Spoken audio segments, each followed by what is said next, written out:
So to welcome everybody to our Saturday night puja and reflections.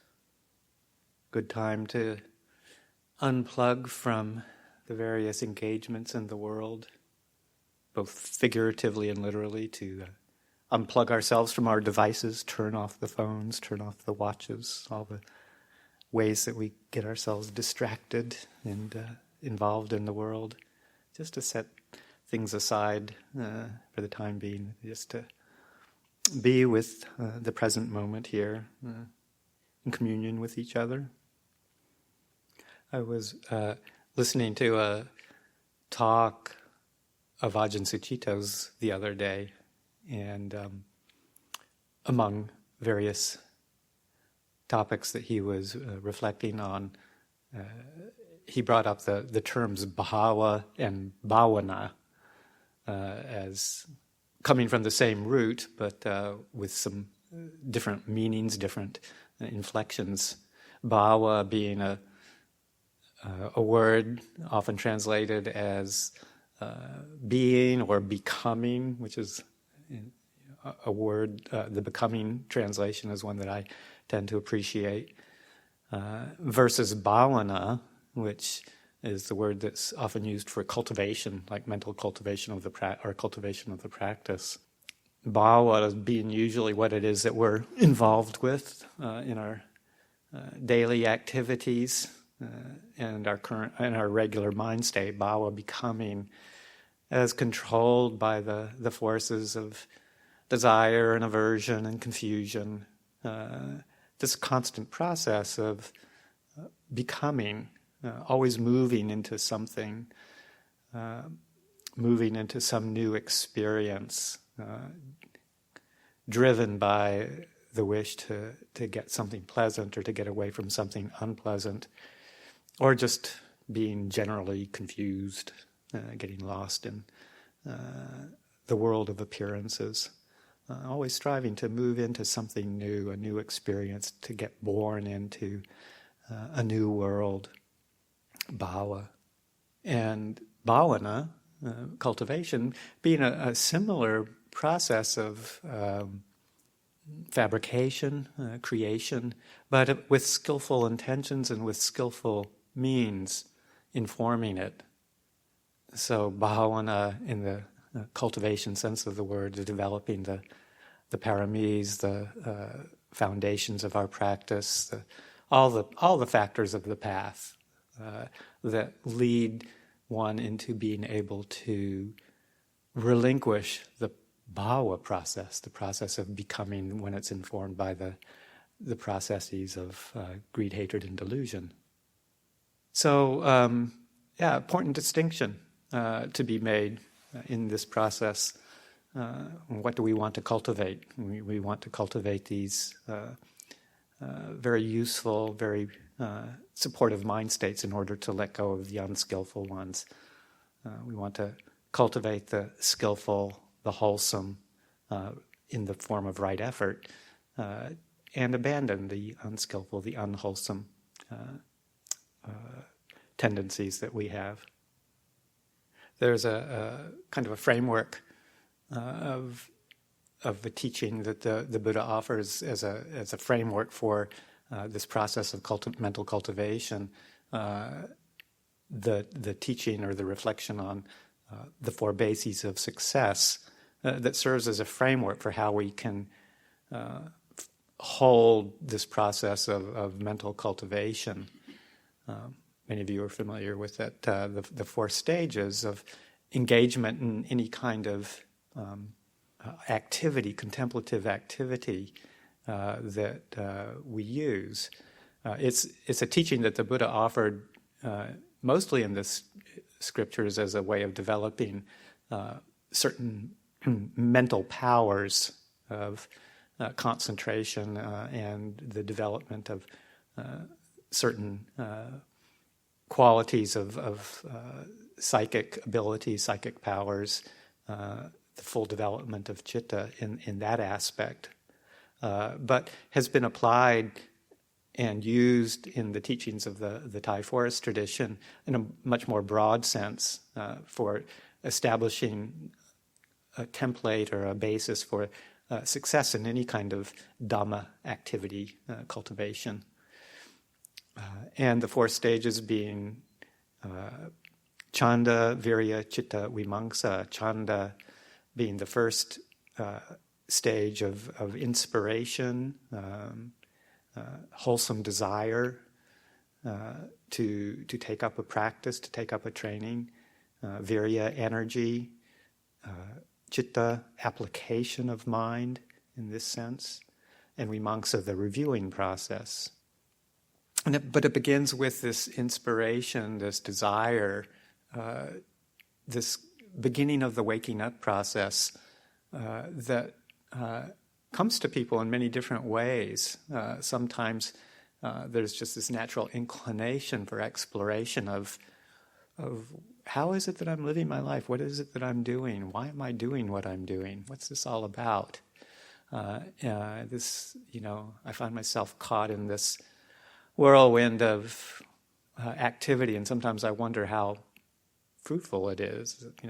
So much of it seems kind of pointless. And there's this awakening of interest into, is there a different way of living a human life that perks this sense of inquiry, this sense of interest? Some of us come to it through the experience of dukkha, the experience of suffering. Sometimes people really have to experience a very difficult period of their lives before the wake-up call comes. So the experience of dukkha. Some people have probably cultivated a lot in past existences and have a natural inclination. Other people, it takes hard knocks to get us to wake up with and establish this sense of inquiry, this sense of interest. Is there a better way? Whatever the reason, though, any kind of successful practice, development of the practice begins with this initial interest, which then can flow into a virya, a sense of energy, as Luang Por has been reflecting on in various venues, teachings, tea time, discussions, and talks. This is a viryavada, is how he's been referring to it, a doctrine or a path of energy. Virya being energy, sometimes also effort, which the word for effort in Pali, vayama, part of the Noble Eightfold Path, samadhayamo. Very closely related, almost used interchangeably, energy and effort, virya, vayama. Energy being sort of the driving force behind right effort, but they go hand in hand. But this is a practice of energy. It's not one of just passivity. We have to take an active stance and an active application of mental energy to tread the path. It doesn't just descend upon us in a moment of grace. So based on this interest, this driving force that's motivating us, we develop this sense of energy. Being very careful not to put it into strained kind of energy where we just become overwrought or over-applied, but one that's very consistent, very steady, and constantly reviewing what's happening, how we're spending our time, the attention that we're putting into what it is that we're practicing with. So this application of energy, very important.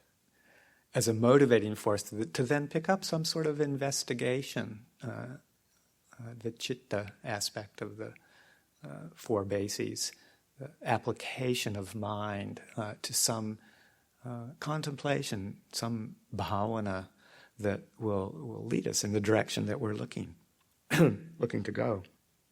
There's a teaching that I find very useful. I've been contemplating it for the past couple of days.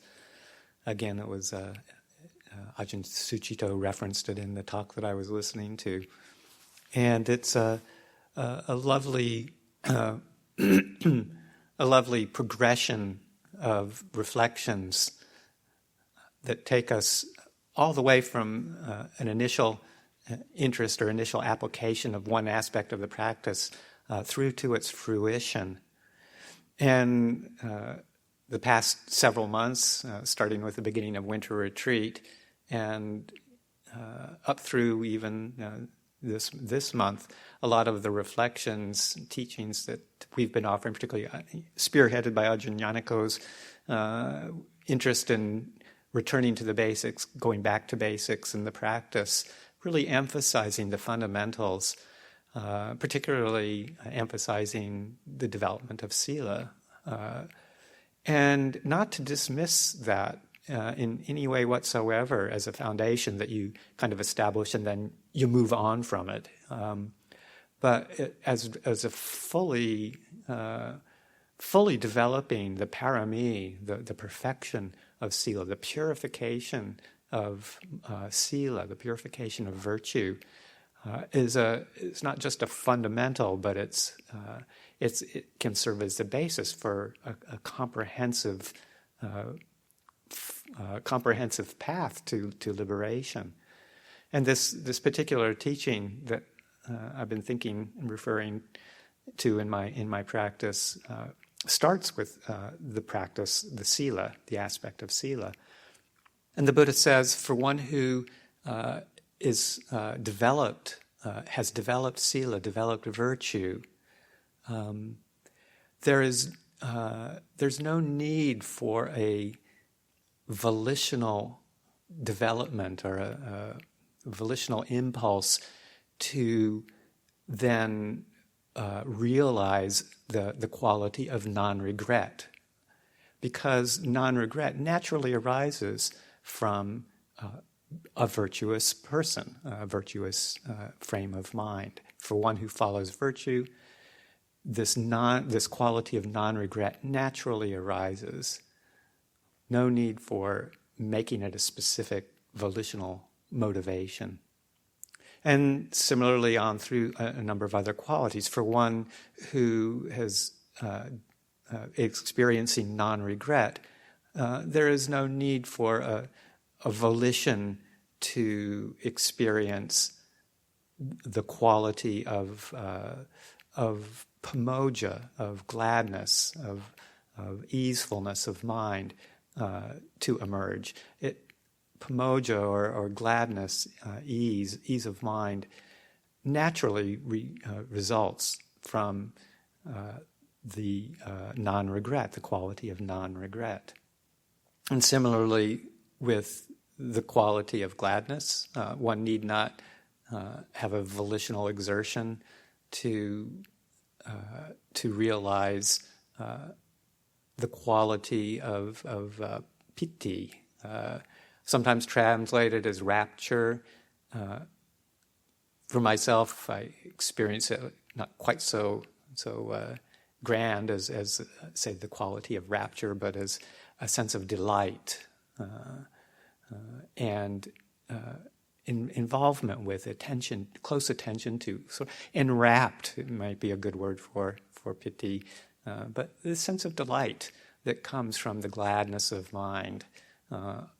All stemming from non-regret and virtuous conduct.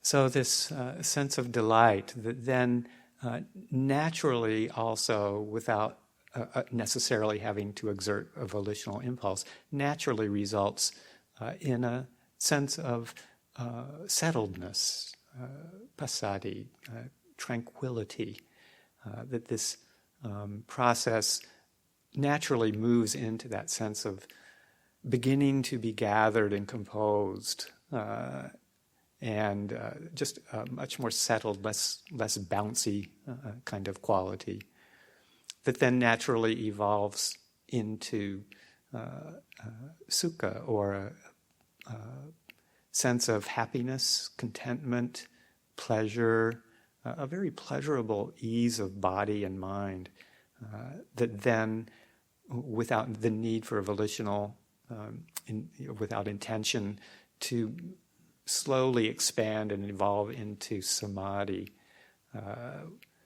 This composed state of heart, this composed state of mind that results naturally from settled contentment, happiness, and ease, expanding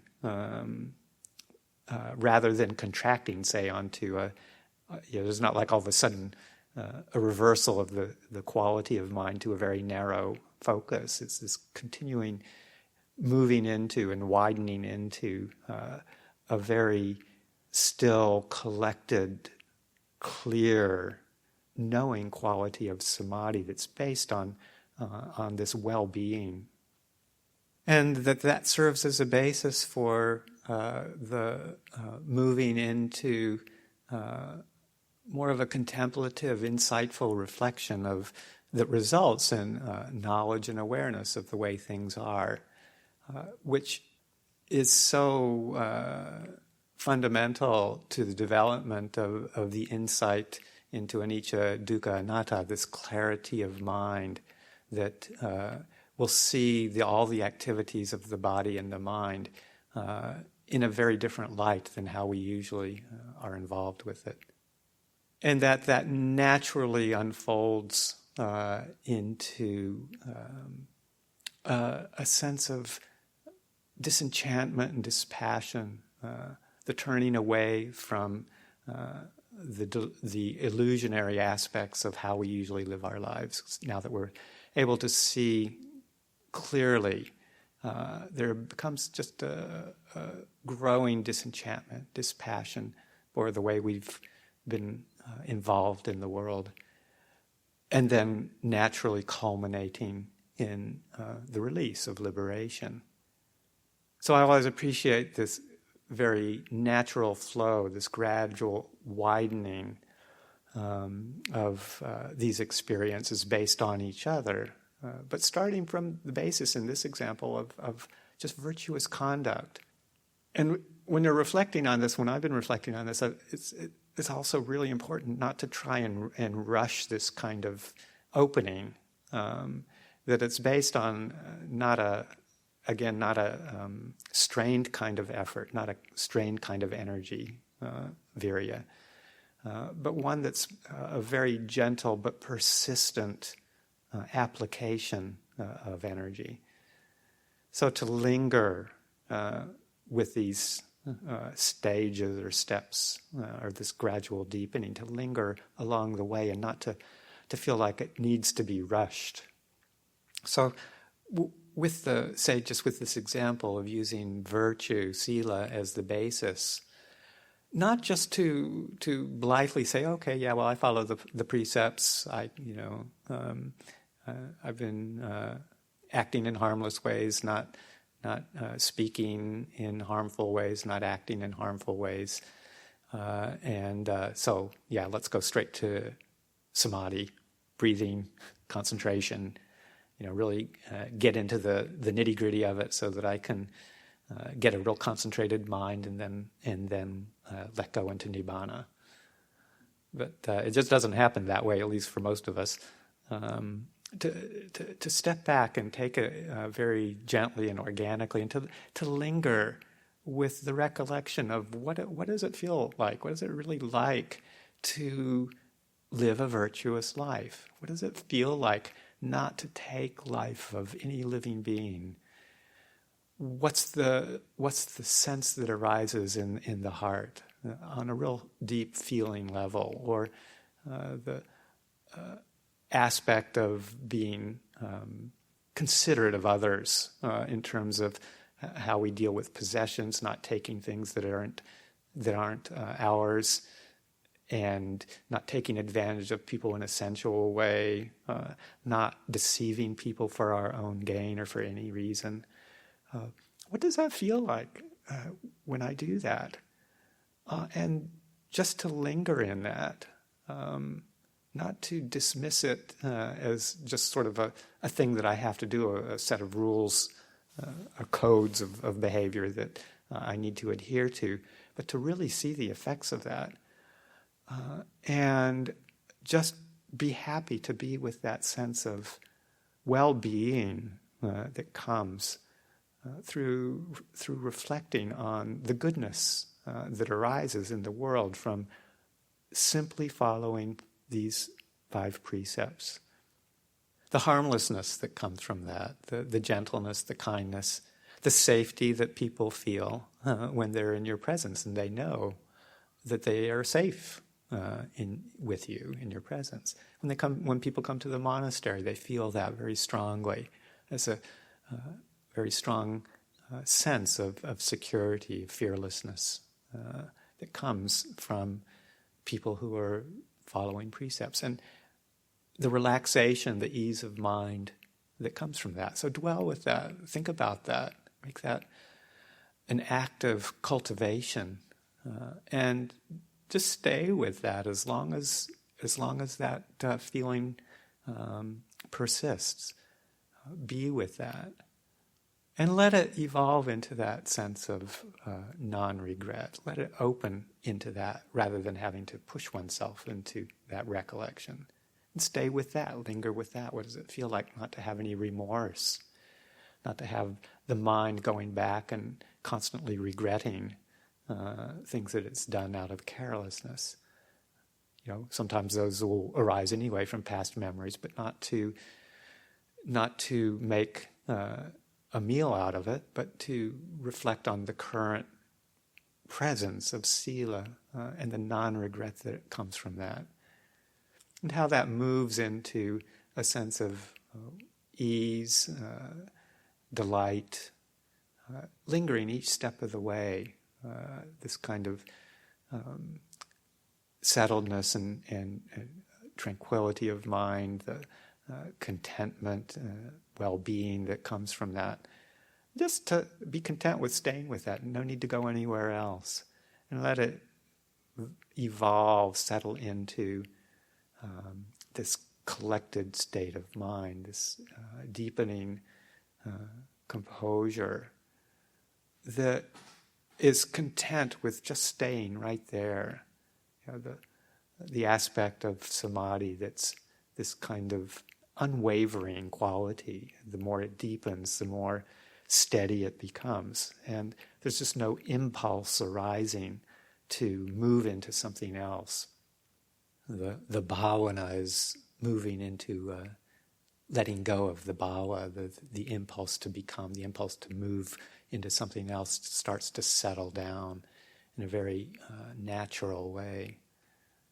And to just hang out there with it, not to force it, not to feel like one has to get some samadhi, to develop an intense focus of concentration in order to get something or to get somewhere, but just to allow it to naturally open into this wise foundation for clarity and investigation.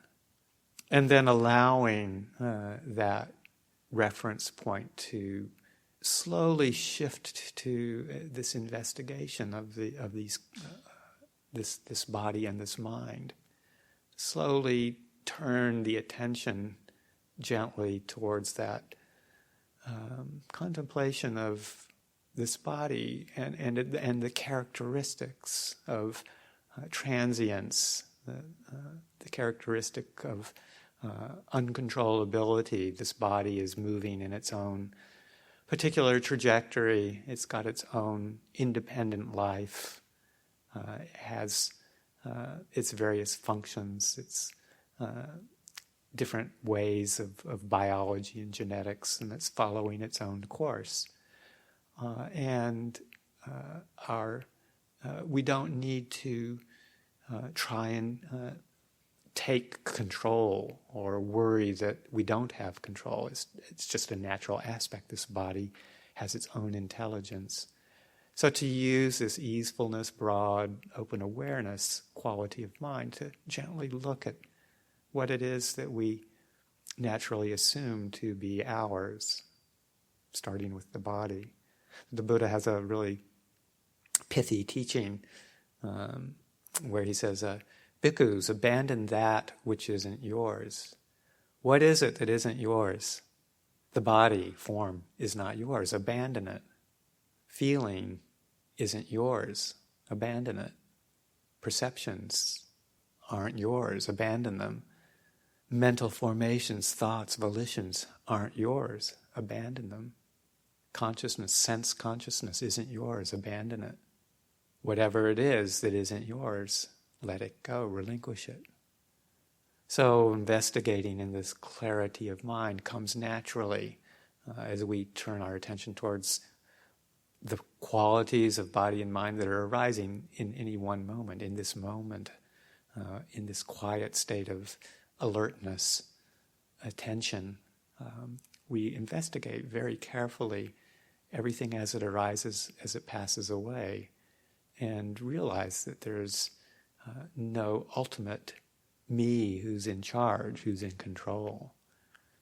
It's a very natural outflow. It doesn't have to be forced. It's just a slight adjustment of attention. And with that comes this knowledge and vision of the way things really are, this dropping of the illusion of self, of control, of solidity, of me and mine. This self-reference melts away. And when that's seen clearly with wisdom, the natural flow doesn't have to be forced. The natural flow is towards disenchantment. We're no longer enchanted by the illusion of self, the illusion of me and mine, the illusion of stability and permanence in that which is inherently unstable and changing. It's a natural quality. It's not a revulsion or a turning away from, or a aversion, quality of aversion in terms of disenchantment, or a bland indifference. It's a very wise letting go, turning away from, not enamored with anymore, outgrown the interest, in a sense. And with that disenchantment, the flow is naturally towards this dispassion, this just don't want to go there anymore, don't need to go there anymore, don't need to involve myself in this process of becoming bhava. One can relinquish that, one can let go of that, and move towards nirodha, the cessation of becoming, bhava nirodha, based on this clear seeing.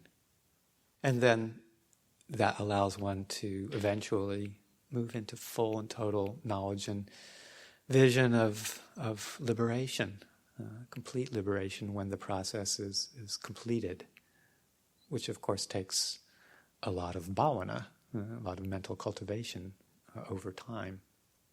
But just reviewing, recollecting that it doesn't have to be a forced process, and we shouldn't try and force ourselves, to move more quickly than is useful. That's just another process of bhava, wanting to rush things along to become something, to become liberated, to become concentrated, to become liberated. We don't need to rush that, but to just linger in these steps so that they naturally unfold, starting with the purest fundamental of reflection on sila. That's the perfectly fine basis for the development of the path to its fullest. Also, other qualities can be the beginning point of the process. Recollection of generosity, lingering again in the memories of generous acts and the effects that they have in the world. Gratitude, all the similar patience, many of the perfections that we talk about, can be used as a basis for this development of ease, well-being, composure, reflection, and release.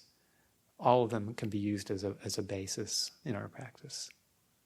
And then taking it in the four bases of success to the last stage of vimamsa, review. We were talking about this at tea time a few nights ago.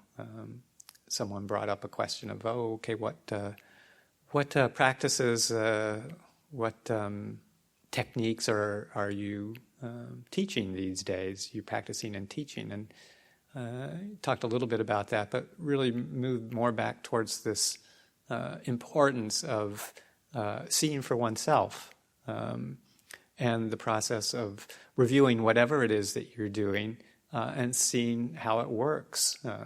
That's more of a process that we teach here in this tradition, rather than techniques specifically, but more of a process of how to develop a practice that seems interesting to you and useful, and is in line with the Buddha's teachings, of course, but reviewing and seeing the effects of it for yourself.